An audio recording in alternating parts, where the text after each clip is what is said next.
దేవుని నామానికి మహిమ కలుగును గాక. దేవుని బిడ్డలారా, ప్రతి ఉదయకాలం ఈ దినం దేవుని వాగ్దానం చూస్తున్నాం.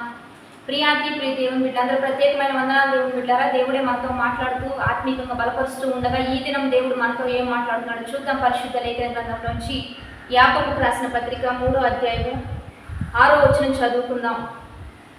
నాలుక అగ్నియే, నాలుక మన అవయవంలో ఉంచబడిన పాప ప్రపంచమై సర్వ శరీరమునకు మాలిన్యము కలుగు చేయొచ్చు, ప్రకృతి చక్రమునకు చిచ్చు పెట్టును, ఇది నరకము చేత చిచ్చు పెట్టబడును. ఈరోజు దేవుని బిడ్డారా, నాలుకయే పాప ప్రపంచమని, నాలుక వలన ప్రకృతి చక్రమునకు చిచ్చు పెట్టునని, ఆ నాలుక కేవలం నరకము నుంచి బయలుపరచబడుతుందని దేవుడే మనతో మాట్లాడుతున్నాడు. దేవుని బిడ్డలారా, ఈరోజు నాలుక గురించి మనకు ఉదయకాలంలో దేవుడు ఎందుకు మాట్లాడుతూ ఉన్నాడంటే, జీవ మరణాలు నాలుక వశమని వాక్య లేఖనాలు సెలవిస్తున్నాయి కనుక ఒక నాలుక ఆశీర్వాదకరమైన వచనాలు పలుకుతూ ఉండగా ఆశీర్వాదాన్ని, ఆ ఫలాన్ని మనం పొందుకుంటాం. దేవుని బిడ్డలారా, ఒకవేళ అదే నాలుక శాప వచనాలను పలుకుతూ ఉంటే ఆ శాపాన్ని మనం పొందుకుంటూ ఉంటాం.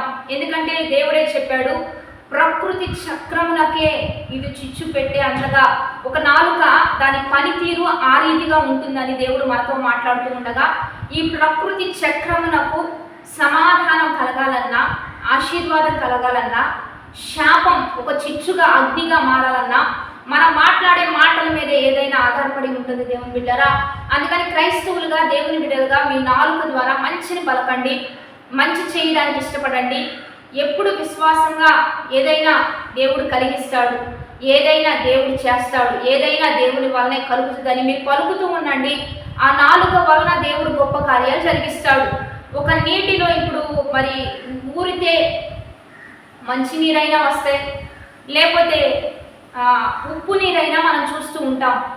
ఒకే నదిలో లేకపోతే ఒకే బావిలో రెండు కలిసి ఉండలేవు కనుక మంచినీరు అయినా ఉండాలి, లేకపోతే ఉప్పు నీరైనా ఒక దానిలో నుంచి బయటకు వస్తుంది. కనుక క్రైస్తవులుగా, దేవుని బిడ్డలుగా మనం ఎప్పుడు కూడా దేవుల్లో నడుచుకుంటున్న వారం, దైవికంగా ఎదుగుతున్న వారం, దేవుని నామాన్ని మహింపరుస్తూ విశ్వాసంగా ఉదయకాలంలో వాగ్దానం చూస్తూ మరి ఆత్మీయంగా బలపడుతున్న వారం, మనం ఎప్పుడు మంచి నీటినే మరి బయటకి ఇస్తూ మంచిగా అనేకకు మేలు చేస్తూ దైవికంగా మనం ఉండాలి తప్పించి ఒక్క దానిలో రెండు కూడా ఉండవని గ్రహిద్దాం. కాబట్టి మీ నాలుక వలన మీ ఆశీర్వాదం, మీ నాలుక వలనే మీకు దీవెన, మీ నాలుక దేన్నైతే మరి ప్రవచిస్తుందో, ఏదైతే దేవుణ్ణి స్తుతించడానికి సిద్ధపడుతూ ఉంటుందో, ఏదైతే దేవుని యొక్క ప్రవచనాలని, వాగ్దానాలని జ్ఞాపకం చేసుకుంటూ ఉంటుందో, ఆ వాగ్దానాలన్నీ మీ పట్ల నెరవేర్చబడుతూ ఉంటాయి. మీకు దేవుడి దీవెనకరంగా, ఆశీర్వాదకరంగా మీ నాలుకలను ఉంచి మీకు దీవెన ఇచ్చే విధంగా దేవుడే మీ నాలుకలను వాడబోతూ ఉండగా, ఆ నాలుకలతో దేవుని స్తుతించండి, దేవుని గొప్ప కార్యాలను ప్రకటించండి. దేవుని వాగ్దానాలన్నీ కూడా ప్రతిదినము అవి పలుకుతూ ఉండండి. మీ జీవితంలో మీరు గొప్ప కార్యాలు చూస్తూ ఉంటారు. కాబట్టి ప్రకృతి చక్రమునకు నాలుక ప్రాముఖ్యమైన విషయం కనుక దాన్ని సాధుపరుచుకుందాం, దైవికంగా మార్చుకుందాం. ఈ రోజంతా ఆత్మీయంగా బలపడదాం. వాగ్దానాన్ని బట్టి ప్రార్థన చేద్దాం. పరిశుద్ధుడా, మహోన్నతుడా, గొప్ప దేవ, ఈ దినం మీరు మాకు ఇచ్చిన బలమైన వాక్వచనాలు బట్టి నీకు మహిమ. తండ్రి, మా జీవితంలో సమస్తం నీవు కలిగించిన వాడవు, నీవే సృష్టించిన వాడవు. మా కుటుంబంలో ఒక యజమానునిగా, ఒక అదోనాయిగా ఉంటూ మా నాలుగుకు మీరు తోడయండి.